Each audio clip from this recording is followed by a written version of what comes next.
আমাদের মধ্যে এমন অনেক মানুষ আছে যাদের কোনো ইঞ্জিনিয়ারিং কনস্ট্রাকশন দেখলে মনের অজান্তেই প্রশ্ন জাগে যে এটা কিভাবে সম্ভব, এটা কিভাবে তৈরি করা হলো।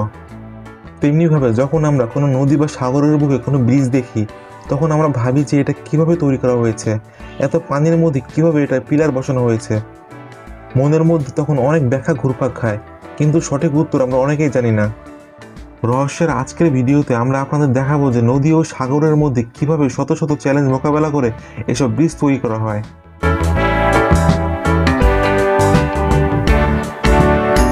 ব্রিজ আমাদের জীবনকে অনেক সহজ করে দিয়েছে।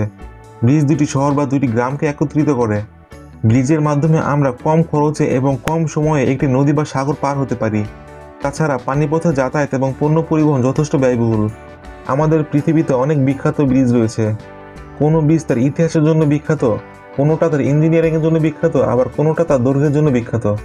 এইসব ব্রিজ তৈরি করার জন্য যেসব কনস্ট্রাকশন এবং যন্ত্রপাতি ব্যবহার করা হয় তা না দেখলে আপনারা কল্পনাও করতে পারবেন না। বন্ধুরা, আমরা গ্রামগঞ্জে অনেক ধরনের ব্রিজ দেখতে পাই যেগুলোর কনস্ট্রাকশন অতটা কঠিন নয়। ব্রিজ তৈরি করা চ্যালেঞ্জ হতে পারে একটি গভীর খরস্রোতা নদী বা সাগরে, কারণ ব্রিজের হাজার হাজার টন ওজন এবং ব্রিজের উপর দিয়ে যখন যানবাহন চলাচল করবে সেই সব কিছুর ওজন ব্রিজের পিলারকে সহ্য করতে হয়। আর এই পিলারগুলোকে স্থাপন করতে হয় মাটির উপরে। তবে চ্যালেঞ্জ হচ্ছে শত শত ফিট পানির নিচে পিলারগুলোকে স্থাপন করা। আর এটা তৈরি করার জন্য দক্ষ মনোবল এবং রকেট সায়েন্সের প্রয়োজন হয়। কারণ নদীর মধ্যে এসব ব্রিজ তৈরি করার জন্য ইঞ্জিনিয়ারদের কিছু জটিল প্রক্রিয়ার মধ্যে দিয়ে যেতে হয়। পানির গভীরতা এবং পানির স্রোত যত বেশি হয় ইঞ্জিনিয়ারদের তত বেশি চ্যালেঞ্জের মুখোমুখি হতে হয়। খরস্রোতা নদীর মাঝখানে ব্রিজের জন্য পিলার তৈরি করার জন্য ইঞ্জিনিয়ারদের সর্বপ্রথম একটি স্ট্রাকচার তৈরি করতে হয়। সেটার জন্য ইঞ্জিনিয়ারদের কিছু মাপজোপ করতে হয়। আর তা হলো নদীতে পানির ম্যাক্সিমাম এবং মিনিমাম গভীরতা, নদীতে পানির গতি, নদীর নিচের মাটির প্রকৃতি, ব্রিজের ওজন কেমন হবে এবং কেমন যানবাহন ব্রিজের উপর দিয়ে চলাচল করবে। এইগুলো ইঞ্জিনিয়ারদের খুব নিখুঁতভাবে হিসাব নিকাশ করতে হয়। আর তারপর ইঞ্জিনিয়ারদের কফার ড্যাম নামক এই স্ট্রাকচারটি তৈরি করতে হয়। পিলার স্থাপনের জন্য এই কভার ড্যামটির আকৃতি কখনো বৃত্তাকার আবার কখনো চতুর্ভুজ আকৃতির হয়ে থাকে। এখন হয়তো অনেকেই ভাবছেন যে এই কভার ড্যাম কীভাবে তৈরি করা হয়। এটা তৈরি করার জন্য লম্বা স্টিল ব্যবহার করা হয়, যেগুলো দুই পাশে খাঁজকাটা থাকে, যার কারণে এগুলো একটির সাথে আরেকটি লেগে যায়। আর এভাবে অনেকগুলো লম্বা স্টিল দিয়ে তৈরি করা হয় একটি স্ট্রাকচার। এরপর যে স্থানে পিলার বসানো হবে সেই স্থানে এটিকে নিয়ে আসা হয়। তারপর ভারী যন্ত্রপাতি দিয়ে ধীরে ধীরে এটিকে পানির মধ্যে স্থাপন করতে হয়। কফার ড্যামটি ঠিকমতো পানির উপর বসানো হয়ে গেলে একটি পাম্পের সাহায্যে কফার ড্যামটির মধ্যকার সমস্ত পানি বের করে আনা হয়। তারপর কফার ড্যামটির মাঝখানে পানিবিহীন শুষ্ক জায়গা তৈরি হয়।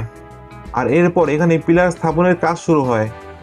তবে এই স্ট্রাকচার দিয়ে সব ধরনের পানিতে পিলার স্থাপন করা সম্ভব হয় না। যেমন সমুদ্রে এই স্ট্রাকচার দিয়ে পিলার স্থাপন করা কোনোভাবেই সম্ভব নয়। তাহলে এখন প্রশ্ন, সাগরের মধ্যে কিভাবে ব্রিজ স্থাপন করা হয়? গভীর সমুদ্রে ব্রিজ স্থাপনের জন্য প্রথমে সাগরের তলদেশে উঁচু জায়গার খোঁজ করতে হয়। তারপর সেখানে এক্সকেভেটর দিয়ে গর্ত করা হয়। আর তারপর সেখানে কভার ড্যাম স্থাপন করতে হয়। তারপর এর মধ্য থেকে সমস্ত পানি বের করে দিয়ে সিমেন্ট এবং কংক্রিটের মিশ্রণ দিয়ে পিলার স্থাপনের জন্য একটি বিশাল আকারের স্ট্রাকচার তৈরি করা হয়। এরপর সেখানে পিলার স্থাপন করা হয়। আর পিলারের উপর দেওয়ার জন্য এই বিশাল ওজনের কংক্রিটের ব্লক দূরবর্তী কোনো স্থানে নির্মাণ করা হয় এবং সেখান থেকে একটি জাহাজের মাধ্যমে ব্লকগুলো পিলারের কাছে নিয়ে আসা হয়। তারপর এই ব্লকগুলো পিলারের উপর স্টেপ বাই স্টেপ বসানো হয়। ব্রিজ তৈরি করার জন্য মাঝে মাঝে ইঞ্জিনিয়ারদের এমন কিছু চ্যালেঞ্জের মুখোমুখি হতে হয় যে তখন ফ্লোটিং কভার ড্যাম তৈরি করা ছাড়া আর কোনো উপায় থাকে না। আপনারা এখন দেখতে পাচ্ছেন যে কিভাবে এই ফ্লোটিং কভার ড্যামগুলোকে এক জায়গা থেকে অন্য জায়গায় স্থানান্তর করা হয়। তারপর এগুলোকে রোটেট করে পানির মধ্যে স্থাপন করা হয়। আর এটা খুবই সময় সাপেক্ষ প্রক্রিয়া, একইভাবে খুবই বিপজ্জনক।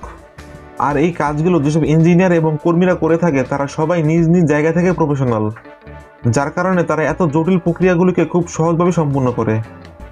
আপনারা হয়তো এখন বুঝতে পারছেন একটি ব্রিজ তৈরি করার জন্য কেন এত ব্যয় হয়। আর যখন কোনো অদক্ষ জনবল দিয়ে ব্রিজ তৈরি করা হয় তখন ফলাফল কিছুটা এমনই হয়। আর এই ধরনের দুর্ঘটনার হাত থেকে রক্ষা পাওয়ার জন্য দক্ষ ইঞ্জিনিয়ার এবং দক্ষ জনবল দিয়ে ব্রিজ তৈরি করতে হয়। বন্ধুরা, এই ছিল আমাদের আজকের ভিডিও। আশা করি আমাদের আজকের ভিডিওটি আপনাদের কাছে অনেক ভালো লেগেছে।